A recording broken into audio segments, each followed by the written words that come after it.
யாழ்ப்பாணத்தில் பார்த்தீங்கன்னு சொன்னால் தொடர்ச்சியாக பெய்து வரும் மழை காரணமாக யாழ்ப்பாணம் நல்லூர் பிரதேசம் நல்லூர் கோவிலை அண்டியுள்ள இடங்கள் முற்றுமுழுதாக வெள்ளத்தில் மூழ்கி இருக்கிறது.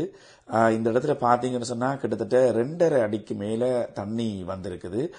மழை வெள்ளம் வந்து பலருடைய வீட்டுக்குள்ளேயும் புகுந்திருக்கிறது. இந்த கனமழை இன்னும் 2 நாட்களுக்கு நீடிக்கும் என்றும் தெரிவித்திருக்கிறார்கள்.